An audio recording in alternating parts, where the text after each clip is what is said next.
자, 안녕하세요. 통계 세 번째 시간으로 우리가 상관관계라는 걸 살펴보도록 할게요. 우리가 앞에서 뭐 평균 같은 대표값 그리고 표준 편차 같은 산포도를 통해서 어떤 별량의 가운데라든지 흩어져 있는 정도, 다시 말해서 별량의 어떤 특성, 데이터의 어떤 특성을 좀 살펴봤거든요.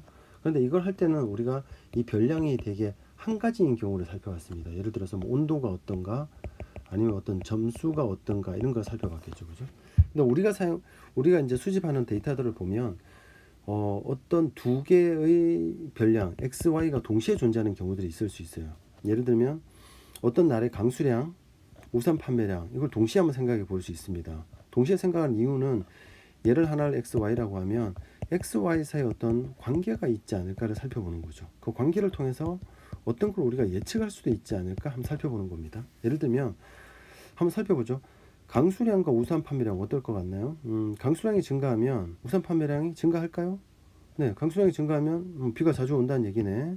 우산 쓸 기회가 많아지니까 강수량의 증가가 우산 판매량의 증가에 영향을 미칠 수 있겠죠, 그죠? 따라서 비가 많이 오면 우산 판매량도 늘어날 거라는 걸 예측을 할 수가 있습니다. 이런 경우도 있을 수도 있고요. 아이스크림 판매량, 선글라스 판매량 이런 것처럼 아이스크림 판매량이 증가한다. 날씨가 좀 덥겠네. 그럼 선글라스 판매 날씨가 덥다는 얘기는 햇빛이 좀 강렬하다는 얘기일 수도 있고, 그러면 선글라스 판매량도 증가할 수 있겠죠. 얘네들 사이에 또 어떤 관계가 있을 수도 있겠네요. 근데 앞의 경우는 조금 다를 수 있습니다. 직접적인 영향을 끼치는 것은 아니라고 볼 수 있죠. 중간에 어떤 관계들이 많이 들어갈 수 있죠. 그래서 관계의 양상은 다르지만 이것처럼 어떤 두 개 이상의 어떤 별량들이 어떤 관계를 가지고 있느냐를 나타내는 것이 바로 상관관계, 이런 것들이고 통계에서 아주 중요한 기법 중에 하나입니다. 자, 살펴보죠. 자료 한번 볼까요? 어떤 도시에, 북반구 여러 도시의 어떤 위도와 기온을 동시에 조사를 해봤습니다. 많은 도시들이 있는데 약간의 차이가 있겠지만 얘네들 사이에 어떤 관계를 가지고 있는 것들을 살펴볼 수 있는데, 이렇게 표로 나타낸 것들은 눈에 잘 안 들어오죠. 그럼 이것들이 한눈에 잘 파악하기 위해서 우리가 쓰는 방법이 바로 시각화하는 방법이죠. 자, 시각화가 어떻게 하는지 한번 살펴볼까요? 자, 시각화를 하기 위해서는 두 개의 자료가 있으니까 우리가 이거를 두 개 XY를 동시에 나타내는 방법은 우리가 수학에서 바로 좌표평면을 이용하는 방법이잖아요, 그죠? 그 방법을 그대로 가지고 오는 거예요. 그래서 하나를 위도 이걸 X 쪽에 기온을 Y라고 표현해 보면 바로 두 개를 동시에 나타내기 위해서는 순서상 XY를 좌표평면 위에 점으로 나타내면 되겠죠. 그런 2차원 그래프가 만들어지게 되고요. 이렇게 점을 다 찍어 보면 됩니다. 그러면 이런 어떤 경향성을 나타내겠네요. 자, 이렇게 각각의 데이터를 점으로 찍어서 나타낸다. 그래서 우리가 산점도 이렇게 얘기하고요. 이 점들이 바로 흩어져 있는 상태를 그림으로 표현하게 되겠죠. 자, 얘를 아주 단순하게 표현해 보면 이런 하나의 어떤 직선으로 나타내 볼 수 있고요. 그러면 바로 어떻게 볼 수 있습니까? 위도가 증가하면 기온은 낮아진다. 그러네요. 위도가 낮아지면 기온은 증가한다. 이런 것들 읽어낼 수 있죠. 자, 위도와 그래서 평균 기온 사이에 이런 관계가 있다. 이런 거를 우리가 상관관계 이렇게 얘기를 할 수 있습니다. 자, 이 관계는 지금 본 것처럼 이걸 뭐 위도를 x, 평균 기온을 y라고 했을 때 x가 커짐에 따라서 y가 작아지는 서로 반대 방향으로 움직이는 관계, 이런 걸 우리가 음의 상관관계, 우리가 뭐 기울기가 음이다 이렇게 표현하잖아요, 그죠? 기울기 의미 그대로 사용하면 되는데요.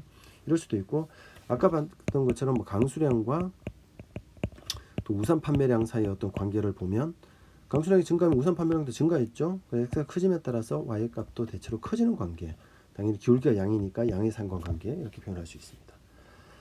자, 이 관계들을 이제 그림으로 보면 이런 게 볼 수 있는데, 양의 상관관계 중에서도 이 관계 완전히 x하고 y가 완전히 일치한 이 가운데 뭐 관계의 가운데라고 좀 볼까요? 이 경량의 가운데를 보면 이것들이 완전히 몰려 있으면 하나가 증가하면 하나가 완전하게 증가한다고 뚜렷하게 예측을 할 수 있죠. 이런 걸 우리가 강한 양의 상관관계, 이 가운데에 몰려 있는 경우 강한 양의 상관관계라고 볼 수 있고요.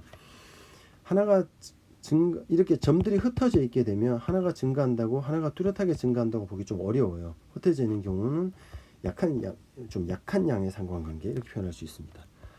자, 이런 것들은 음의 상관관계인 경우도 마찬가지가 되겠네요. 가운데에 몰려 있는 경우는 하나에 따라서 다른 하나가 완전하게 뚜렷하게 좀 예측이 되는 경우 강한 게 되겠고요. 흩어져 있으면 예측하기 좀 힘든 경우가 되겠죠.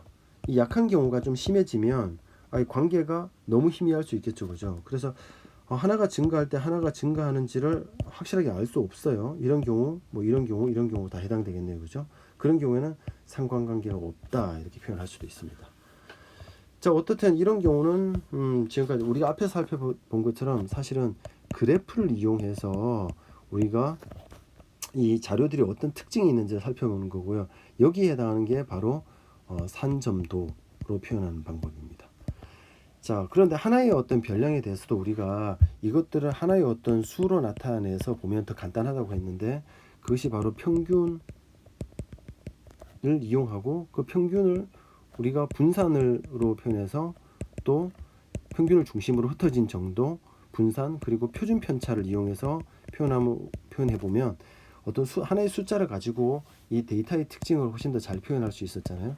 그러면 이 상관관계인 경우에도, 둘 사이의 어떤 관계인 경우에도 산점도라는 그래프를 이용해서 표현할 수도 있지만, 이 상관관계를 하나의 어떤 수로 표현해서 관계가, 그래서 양의 상관관계냐 음의 상관관계냐 또는 강하냐 약하냐 이 경우를 어떤 숫자로 표현할 수 없을까라는 아이디어를 생각해 볼 수 있게 되겠죠, 그죠?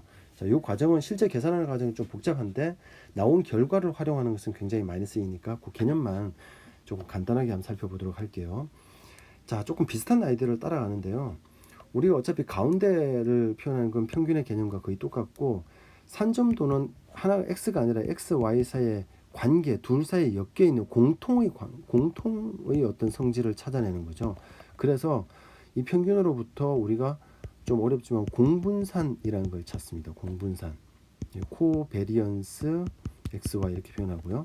이걸로부터 우리가 비슷한 개념으로 조금 처리를 하면 상관관계를 나타내는 상관계수라는 것을 우리가 계산해낼 수 있습니다. 자, 비슷한 아이디어인데요. 볼까요?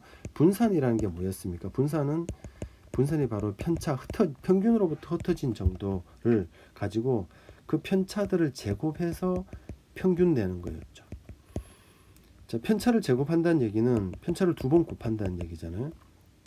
편차 곱하기 편차를 하는 거죠. 자, 그러면 XY가 있을 때는 어떻게 그러면 이 분산의 개념을 적용해 볼 수 있겠어요? 편차 곱하기 편차를 하나, X쪽의 편차를 하나 구하고 Y쪽의 편차를 하나 구합니다. 얘네들을 곱하면 이 분산과 비슷한 의미가 되겠죠, 그죠? 자, 요렇게 구한 거, X편차, Y편차를 곱해가지고 얘네들의 평균을 낸 거를 우리가 바로 공분산 이렇게 표현을 해요. 자, 그런데 이렇게 표현을 하고 나면 이 원래 별량의 어떤 단위에 따라서 이렇게 나온 숫자가 굉장히 차이가 많이 나는데, 예를 들어서 뭐 미터 단위로 계산했냐 센티미터 단위로 계산했냐에 따라서 많이 달라질 수 있습니다. 그래서 이 효과를 없애기 위해서 우리는 어떻게 하냐면 이 공분산을 분산이란 말은 바로 표준 편차, 그 다음에 이렇게 그냥 표현해 보죠. 표준 편차 두 개로 나눠줍니다. 표준 편차, X쪽의 표준 편차 시그마 X라고 할까요? Y쪽의 표준 편차 이렇게 나눠줍니다. 이렇게 구한 값을 우리가 상관계수 이렇게 표현을 해요. 상관계수. 자, 좀 어렵죠? 그냥 계산 과정 한번 따라가 볼게요.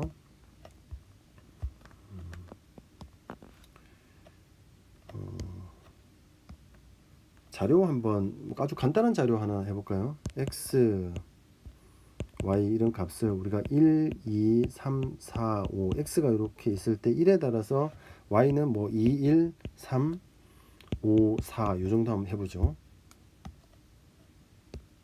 자, 그러면 역시 우리가 이 상관계수를 구하기 위해서도 분산과 표준 편차를 구하는 과정을 그대로 쫓아가야 돼요. 그래서 XY로부터 뭘 구해야 돼요? 먼저 편차를 계산을 합니다. 편차. 평균. 먼저 편차를 계산하려면 먼저 평균을 계산해야죠. 평균은 가운데니까 다 더한 다음에 나눠보면 바로 3, 얘도 3, 3 가운데가 되겠네요. 평균 얘도 3이고 Y쪽도 3입니다. 그럼 얘와의 차이를 계산하면 되겠죠. 편차는 마이너스 2, 마이너스 1, 0, 플러스 1, 플러스 2 이렇게 계산되고, Y쪽은 역시 편차를 계산해 보면 마이너스 1, 마이너스 2, 0, 플러스 2, 플러스 1 이렇게 계산되네요. 아무튼 이 편차를 제곱의 평균을 계산해 보면 분산은 시그마 제곱 x 보통 이렇게 표현하거든요. 분산이 다 더한 다음에 평균을 해보니까 2가 되고요. 따라서 x쪽의 표준 편차는 바로 루트 2가 됩니다. 자, 이 y쪽에 역시 표준 편차를 계산해 보면 시그마 y를 계산해 보면 역시 루트 2가 되거든요. 자, 이거 계산해 놓고 우리가 공분산을 아까 어떻게 구한다 그랬어요? 이 x 편차와 y 편차를 서로 곱한다 그랬죠. 얘네 둘을 서로 곱해줘요. 곱하면 얘와 얘를 곱하면 얼마? 2. 얘네 둘을 곱하면 역시 2. 이렇게 곱합니다. 0, 2, 2 이렇게 됩니다. 이 x 편차, y 편차의 곱의 평균, 얘네들의 평균을 구하는 거죠. 그게 바로 공분산인데요. 계산하면 얘를 다 더한 다음에 8이 되겠네요. 나누기 5를 해주면 바로 1.6 이렇게 나오는 거죠. 자, 이 1.6의 값을 이 두 개의 표준 편차로 나눠줍니다. 루트 2쪽하고 곱하기 루트 2로 나눠주면 바로 상관계수 R이 나오는데요. 2분의 1.6 이렇게 되니까 0.8 이렇게 나오는 거죠. 자, 이건 어떤 의미냐면 바로 x하고 y 사이에 바로 0.8 정도의 상관관계가 있다. 이걸 나타냅니다. 이걸 상관계수라고 부르는데요. 상관계수. 자, 일반적으로 상관계수는 숫자로 표현할 때는 이렇게 표현해요. 이 상관계수 R은 마이너스 1부터 1 사이의 값을 가집니다. 이렇게 계산을 하면 그 0이 되면 상관이 하나도 없는 거예요. 둘 다 완전히 상관인데 뭐 이런 경우들이죠. 여기 나오는 경우. 그런데 1이 되면 완전한 양의 상관, 아주 완전한 양의 상관관계. 마이너스 1이 되면 완전한 음의 상관관계 이렇게 표현하면 됩니다. 그럼 그 사이에 있는 것들은 어떻게 하면 좋을까요?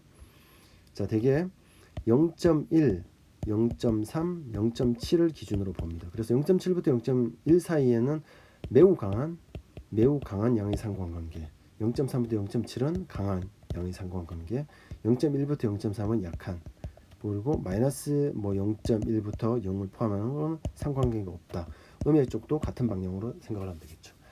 자, 계산은 좀 복잡한데 실제 계산은 다 사실 컴퓨터로 계산할 거니까 알 필요 없고요. 이렇게 계산되는 과정을 한번 생각을 해보면 이렇게 계산되는 상관계수 이 숫자를 가지고 우리가 평균이나 표준편차처럼 이렇게 관계의 정도 이 관계의 정도를 해석할 수 있는 방법을 얻게 되고 실제로는 우리가 2차원 관계 두 변수의 관계들을 해석하는 통계에서는 매우 많이 쓰인다고 볼 수 있습니다.